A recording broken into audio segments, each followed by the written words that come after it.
ಅರೆ ಕಡಿಮೆ ಹಾಕು ಆದ್ರೆ ಅಸಲಿ ಹಾಕು. MDH ಕಾಶ್ಮೀರಿ ಕೆಂಪು ಮೆಣಸಿನ ಪೌಡರ್. ಇನ್ನು ನನ್ನ ಧ್ವನಿಯನ್ನ ಮಿಮಿಕ್ರಿ ಮಾಡಿ ವಂಚಿಸಿದ್ದಾರೆ. ಬೆಂಗಳೂರಿನಲ್ಲಿ ಮಾಜಿ ಸಂಸದ ಡಿಕೆ ಸುರೇಶ್ ಹೇಳಿಕೆ. ಯಾರೊಬ್ಬ ನಟ ನನ್ನ ಧ್ವನಿ ಮಿಮಿಕ್ರಿ ಮಾಡಿದ್ದಾನೆ. ಈ ಬಗ್ಗೆ ನಾನು ಮಾಧ್ಯಮಗಳಲ್ಲಿ ವರದಿ ನೋಡಿದ್ದೇನೆ. ನನ್ನ ಧ್ವನಿ ಮಿಮಿಕ್ರಿ ಮಾಡಿ ಹಲವರಿಗೆ ವಂಚನೆ ಮಾಡಿದ್ದಾರೆ.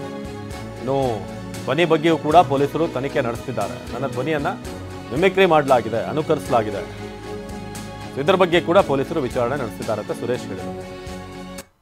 ಪ್ರಕರಣದಲ್ಲಿ ನಟ ಕೂಡ ನಿಮ್ಮ ರೀತಿ ಧ್ವನಿಯಲ್ಲಿ ಮಾತನಾಡಿ ಅದನ್ನ ನಾನು ಮಾಧ್ಯಮಗಳಲ್ಲಿ ಸೋಷಿಯಲ್ ಮೀಡಿಯಾದಲ್ಲಿ ಕೇಳಿದ್ದೇನೆ. ಯಾರೋ ಒಬ್ರು ಹಿನ್ನೆಲೆ ಏನು ವಾಯ್ಸ್ ಡಬ್ಬಿಂಗ್ ಮಾಡಿದ್ದಾರೆ ಮಾಡ್ತಕ್ಕಂಥವರು ನನ್ನ ಧ್ವನಿಯನ್ನ ಇದನ್ನು ಮಾಡಿ ವಾಯ್ಸ್ ಮಿಮಿಕ್ರಿ ಮಾಡಿ ಅದ್ರ ಪ್ರಕಾರ ಮಾತಾಡಿ ಬೇರೆಯವ್ರಿಗೆಲ್ಲರಿಗೂ ಮೋಸ ಮಾಡಿದ್ದಾರೆ ಅಂತ. ಈಗಾಗಲೇ ಪೊಲೀಸ್ ತನಿಖೆ ಸಾಕಷ್ಟು ತನಿಖೆ ಮಾಡಿದ್ದಾರೆ. ಸುಮಾರು ಪ್ರಕರಣಗಳು ಪೊಲೀಸ್ ಸ್ಟೇಷನ್ನಲ್ಲೂ ಕೂಡ ದಾಖಲಾಗಿದೆ. ಅದರ ವಿಚಾರಣೆ ಏನಾಯಿತು ಅಂತ ಹೇಳಿ ನನಗೆ ಗೊತ್ತಿಲ್ಲ. ಸೊ ಈಗ ಇಡಿ ಎಂಟರ್ ಆಗಿರೋದ್ರಿಂದ ಇಡಿದು ಏನು ಯಾವ ಮಾನದಂಡ ಇಟ್ಕೊಂಡು ಅವರು ಇದನ್ನ ನನ್ನನ್ನ ಕರೆದಿದ್ದಾರೆ ಅನ್ನೋದನ್ನ ಹೋಗಿ ಕೇಳಿ ನಂತರ ತಮಗೆ ತಿಳಿಸ್ತಾರೆ.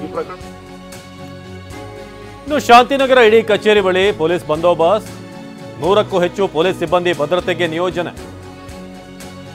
ಓರ್ವ ಇನ್ಸ್ಪೆಕ್ಟರ್, 6 PSI, 1 KSRP ತುಕಡಿಯನ್ನು ನಿಯೋಜನೆ ಮಾಡಲಾಗಿದೆ. ಡಿಕೆ ಸುರೇಶ್ ವಿಚಾರಣೆ ಹಿನ್ನೆಲೆ ಬಿಗಿ ಪೊಲೀಸ್ ಬಂದೋಬಸ್ತ್ ಕೈಗೊಳ್ಳಲಾಗಿದೆ ಇಡಿ ಕಚೇರಿಯ ಬಳಿ. ಡಿಕೆ ಸುರೇಶ್ ಇನ್ನೇನು ಕೆಲವೇ ಹೊತ್ತಿನಲ್ಲಿ ಇಡಿ ವಿಚಾರಣೆಗೆ ಹಾಜರಾಗುವಂತ ನಿರೀಕ್ಷೆ ಇದೆ. ಶಾಂತಿನಗರ ಇಡಿ ಕಚೇರಿಯ ಬಳಿ ಪೊಲೀಸರ ಬಿಗಿ ಬಂದೋಬಸ್ತ್ ಇದೆ. ಓರ್ವ ಇನ್ಸ್ಪೆಕ್ಟರ್, 6 PSI ಹಾಗೆ 1 KSRP ತುಕಡಿ ಕೂಡ ನಿಯೋಜನೆ ಮಾಡಲಾಗಿದೆ. ಇನ್ನೇನು ಕೆಲವೇ ಹೊತ್ತಿನಲ್ಲಿ ಡಿಕೆ ಸುರೇಶ್ ಇಡಿ ಕಚೇರಿಗೆ ಬರುವಂಥ ನಿರೀಕ್ಷೆ ಇದೆ. ನಮ್ಮ ಪ್ರತಿನಿಧಿ ಶಿವಪ್ರಸಾದ್ ಈ ಬಗ್ಗೆ ಹೆಚ್ಚಿನ ಮಾಹಿತಿಯನ್ನು ನೀಡ್ತಾರೆ. ಇಡಿ ಕಚೇರಿ ಬಳಿಯಿಂದ ಶಾಂತಿನಗರದಿಂದ ಶಿವಪ್ರಸಾದ್, ಇವತ್ತು ನೋಟಿಸ್ಗೆ ಉತ್ತರಿಸೋಕೆ ಏನು ವಿಚಾರಣೆಗೆ ಹಾಜರಾಗಬೇಕು, ಅದಕ್ಕೆ ಡಿಕೆ ಸುರೇಶ್ ಬರುವಂಥ ನಿರೀಕ್ಷೆ ಇದೆ. ಯಾವ ರೀತಿ ಅಲ್ಲಿ ಸಿದ್ಧತೆಗಳನ್ನು ಮಾಡಿಕೊಳ್ಳಲಾಗಿದೆ, ಎಷ್ಟೊತ್ತಿಗೆ ಬರುವಂಥ ನಿರೀಕ್ಷೆ ಇದೆ ವಿಚಾರಣೆಗೆ ಡಿಕೆ ಸುರೇಶ್? ಅವಿನಾಶ್, ಕೆಲವೇ ನಿಮಿಷಗಳಲ್ಲಿ ಈಗಾಗಲೇ ಡಿಕೆ ಸುರೇಶ್ ಇಡಿ ಅಧಿಕಾರಿಗಳ ನೋಟಿಸ್ ಹಿನ್ನೆಲೆ ವಿಚಾರಣೆಗೆ ಹಾಜರಾಗಬೇಕಿದೆ. ಪ್ರಕರಣದ ಹಿನ್ನೆಲೆಯನ್ನು ಗಮನಿಸ್ತಾ ಹೋದರೆ ಕೋಟ್ಯಾಂತರ ರೂಪಾಯಿ ವಂಚನೆ ಪ್ರಕರಣಕ್ಕೆ ಸಂಬಂಧಪಟ್ಟಂತೆ ಐಶ್ವರ್ಯ ಗೌಡ ತಾನು ಈ ಡಿಕೆ ಸುರೇಶ್ ಅವರ ಸಹೋದರಿ ಅಂತ ಹೇಳಿಕೊಂಡು ವಂಚನೆಯನ್ನು ಮಾಡಿದರು. ಈ ವಂಚನೆ ಆರೋಪಕ್ಕೆ ಸಂಬಂಧಪಟ್ಟಂತೆ ವರಾಯಿ ಜ್ಯುವೆಲರ್ಸ್ನ ಮಾಲೀಕರಿಗೂ ಕೂಡ ಕೋಟ್ಯಾಂತರ ರೂಪಾಯಿ ಗೋಲ್ಡನ್ನು ಪಡೆದುಕೊಂಡು ವಂಚನೆಯನ್ನು ಮಾಡಿದರು. ಆದಾಗ್ಯೂ ಕೂಡ ಆಕೆ ಟಿವಿ9 ಬಳಿಯಲ್ಲಿ ಮಾತಾಡಿದ ಸಂದರ್ಭದಲ್ಲಿ ತಾನೊಬ್ಬ ಫೈನಾನ್ಷಿಯರ್ ಅಂತಲೂ ಕೂಡ ಹೇಳ್ಕೊಂಡಿದ್ಲು. ಈ ಹಿನ್ನೆಲೆಯಲ್ಲಿ ಆಕೆ ನಡೆಸಿರ್ತಕ್ಕಂಥ ಟ್ರಾನ್ಸಾಕ್ಷನ್ ಬಗ್ಗೆ ತನಿಖೆ ನಡೆಸಿದಂಥ ಪೊಲೀಸರಿಗೆ ಕೋಟ್ಯಾಂತರ ರೂಪಾಯಿ ವ್ಯವಹಾರ ಆಕೆಯ ಅಕೌಂಟ್ನಿಂದ ಟ್ರಾನ್ಸಾಕ್ಷನ್ ಆಗಿರುವ ಬಗ್ಗೆ ಮಾಹಿತಿ ಲಭ್ಯ ಆಗಿತ್ತು.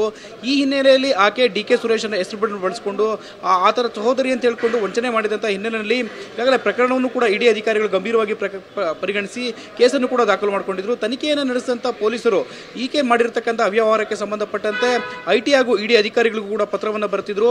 ಪೊಲೀಸರು ಬರೆದಿದ್ದಂಥ ಪತ್ರವನ್ನು ಆಧರಿಸಿ ಇಡಿ ಅಧಿಕಾರಿಗಳು ಕೇಸನ್ನು ದಾಖಲಿಸಿಕೊಂಡು ಈಗಾಗಲೇ ಪ್ರಕರಣಕ್ಕೆ ಸಂಬಂಧಪಟ್ಟಂತೆ ಡಿಕೆ ಸುರೇಶ್ ಅವರಿಂದ ಸ್ಪಷ್ಟನೆಯನ್ನು ಕೇಳಬೇಕಿದೆ. ಅಂದರೆ ಐಶ್ವರ್ಯ ಗೌಡ ಸಹೋದರಿ ಅಂತ ಹೇಳಿಕೊಂಡು ಡಿಕೆ ಸುರೇಶ್ ಅವರ ಹೆಸರನ್ನು ದುರ್ಬಳಕೆಯನ್ನು ಮಾಡಿಕೊಂಡು ಡಿಕೆ ಸುರೇಶ್ ಅವರ ಧ್ವನಿಯಲ್ಲಿ ಮಿಮಿಕ್ರಿಯನ್ನು ಮಾಡಿಕೊಂಡು ವಂಚನೆಯನ್ನು ಮಾಡಿರತಕ್ಕಂಥ ಪ್ರಕರಣಕ್ಕೆ ಸಂಬಂಧಪಟ್ಟಂತೆ ಈಗಾಗಲೇ ಪೊಲೀಸರು ಒಂದೆಡೆ ತನಿಖೆಯನ್ನು ನಡೆಸಿದ್ದಾರೆ.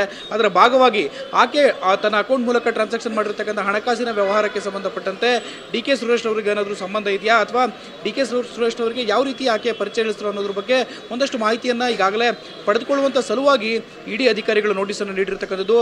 ಇಡಿ ಅಧಿಕಾರಿಗಳ ನೋಟಿಸ್ ಹಿನ್ನೆಲೆಯಲ್ಲಿ ಕೆಲವೇ ನಿಮಿಷಗಳಲ್ಲಿ ಡಿಕೆ ಸುರೇಶ್ ಇಡಿ ಕಚೇರಿಗೆ ಹಾಜರಾಗಿ ಇಡಿ ಅಧಿಕಾರಿಗಳ ಮುಂದೆ ಅವರ ಸ್ಪಷ್ಟೀಕರಣವನ್ನು ನೀಡಬೇಕಾಗಿದೆ. ಅವಿನಾಶ್, ಧನ್ಯವಾದ ಶಿವಪ್ರಸಾದ್.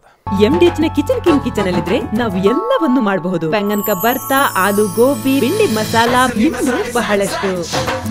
MDH